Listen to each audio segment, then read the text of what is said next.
О, майко моя, родино мила, защо тъй жално, тъй милно плачеш?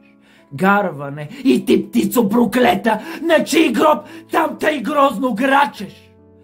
Ох, зная, ти плачеш, майко, затуй, че ти си черна рубиня, затуй, че твоят свещен глас, майко, е глас без помощ, глас в пустиня. Плачи! Там близо край град София стърчи, аз видях черно бесило и твой един син, Българио, виси на него със страшна сила.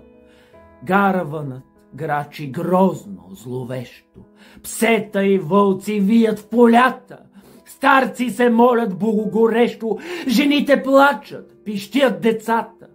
Зимата пее своята зла песен, вихрове гонят тръни в полето, и студ, и мраз, и плач без надежда навяват на теб скръб на сърцето.